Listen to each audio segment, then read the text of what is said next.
Word spreads before the sun rises. Timelines are impacted, a few trembling under the breakfast tables. The studio is silent. Not him was the last voice to join the others. Not right now. They were the first light of day for a long time. Small conversations over coffee punctuated by giggles during commercial breaks and those faint motions that were almost palpable through the screen. When the light goes out today, the world is leaning in to listen. In a dark kitchen, the screen of a phone comes to life. The time now is 4:12. The silence is oppressive as Kelly walks barefoot on the coal tile. As she answers, time seems to bend. A steady but shaking voice utters the words, and she only manages to make them out. As though in prayer, the cup in her hand drops on the counter with grace rather than smashing. She stares at the family calendar, notes written by hand. Prepare yourself, having dinner with pals, taking a weekend getaway. Yesterday, the existence of future was established. Evidence of eternal intentions was present. At first, she doesn't say anything. Grief seems to be taking her time to settle down.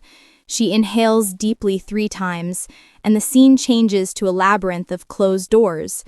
The home shakes, and a pale light fills the city.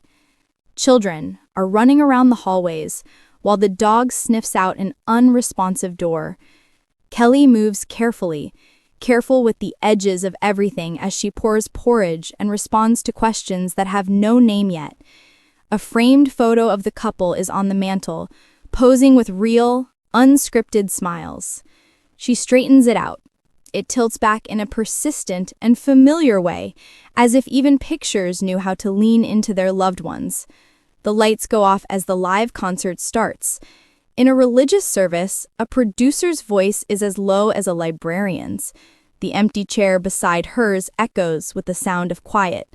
It says, "We can cancel," through the earpiece. The teleprompter waits calmly, like a beacon through fog. Kelly walks the stage because love has always been a part of her life, not because she has to. Even strangers who appear to be neighbors leap up to join the throng. A quiet exhalation fills the room as her fingertips lightly brush her lips and she plants a kiss on the desk. With a slight tremble in her voice, Kelly answered steadily, "I knew I would need help today. I'm at a loss for words, but maybe the ones we use when we speak to each other are the best. Thank you very much for being here." There is no performance being present. Cabs are slow during rush hour. Phones have their volume down. The loud sounds of the coffee shop give way to polite murmurs. Even if they have never met in person, people feel a connection in quiet corners and busy kitchens around the city. Messages flood in, not swarming but saturating. Fragrant summer flowers are frequently sent by coworkers. Text messages from friends you haven't seen in a long time can resemble handwritten letters. Videos featuring impromptu jokes, fast glances, and unscripted affection are shared by viewers. The house becomes a collection of memorabilia. Scarf wrapped around the back of the chair. The coat is hanging from the wrong hook. The refrigerator is decorated with the words "Back Soon" inscribed on it. Kelly visits each room, touching the items that bore witness to their lives. A recipe card with his assured but crooked handwriting. A drawer that is misaligned despite his promises to straighten it, and a crystal vase with dried fingerprints. His bedding pillow still bears the scars from his sleep. She can feel the echo of a heartbeat that gave her her own rhythm when she presses her hand to the location. It gets dark. The house is filled with resoluteness. Kelly sits at the kitchen table with an overflowing heart, a pen, and a stack of blank cards. Their story is summarized in brief sentences. We met, we changed, we chose. We chose again when she realizes that the pages cannot hold all of the common marvels they accomplished. She puts this down on paper. I hear someone calling out to me. Her closest female pals arrive in a jumble of socks and disheveled buns, as if to indicate that they know what to do when all else fails. They don't start their questions with why. Do you like water or tea better? While soup is arranged in bowls, grief is positioned in a corner, able to observe the table, but unable to operate it. In spite of everything, he was able to keep a tidy office drawer. Kelly opens it like a ritual. It contains a birthday card she never saw, a note addressed to you, if you're reading this, and souvenirs from their first movie date. She's not sure. The paper comes to life in her hands, revealing who she really is. If the day comes that I'm not with you, look to your left. I am the silhouette in the dawn light you love. Make a right turn. It's me you're going to speak aloud. Continue on. Even if you help us more than I ever could, you do more than that. You can find me there, where your laughter and breath meet. If you're missing me, the path that loss has already marked is followed by tears. She starts with a guarded smile, as though she doesn't want to startle people with her joy. A few weeks later, she returns to her work. The chair next to hers is still there, not a ghost, but a guardian. She carefully positions a picture at the edge of the frame, not for the camera, but for the moment that passes in between each picture. Kelly, I learned a few new facts. Lovers just move. They don't leave. It moves into stories, songs, recipes, and the way your friends make you eat different meals. It is strangers that make the most hospitable hosts. If you have experienced a loss, I will support you. Additionally, today, if you haven't already, get closer to your people. No, it's not fear, but gratitude. Ravenly, a new day begins. She receives small gifts from the city, such as a barista who remembers her order, a cab driver who quietly turns down the music, and a young girl who remarks, "He looks happy."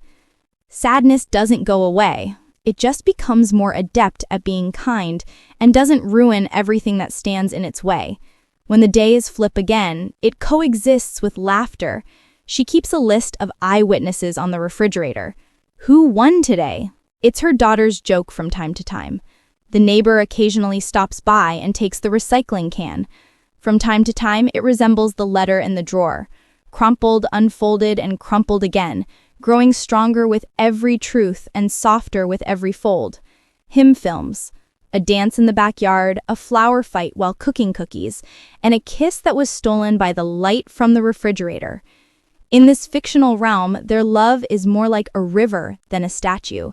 It flows, reflects, overflows, but it always finds a way. She can swim and reach with one arm at the same time. With practice, the children discover that foolishness and happiness go hand in hand. The key turns in a different way now, but doorways can still mean welcome home to the dog. She skips the first birthday, the first holiday, and the late night hoping for a text that never arrives. Each first feels like an exam that she never studied for. She is able to withstand them instead of passing them. And there's a subtle genius in surviving. On a second chance spring morning, she plants the tomatoes he had planned to plant. He claimed that when you closed your eyes, they tasted like July. She murmurs, "Look at you, still arriving," as the earth is broken by shoots. She pulls out a notepad and writes back to him. Definitely not a goodbye, just a quick aside. Kelly writes steadily. On a side note, I recollected the tale you consistently overlooked in the most enjoyable part. Just so you know, I straightened out the crooked drawer using tape and sheer willpower. Just so you know, the kids laugh just as loudly as you. Just so you know, the coffee keeps brewing because of love, your love. She places the note in the same drawer as the ticket stub and the letter she found when the house felt too big. In our fictional tale, loss is not so much a cliff as a shoreline. Rough and merciless, yes, but sculpted by waves that know their own dance. As she stands there, she lets her feet touch the ground and the water. If you're in pain, I won't tell you to be strong. They'll tell you to be held. Anyone is welcome to bring soup. Let the sun climb the curtain. When you don't want to go for a walk, give in to the dog's requests. Love is here. I promise. It's just organized differently. Her smile starts in the eyes and gently spreads outward, delicate like a flame being borne by the wind. The screen vanishes.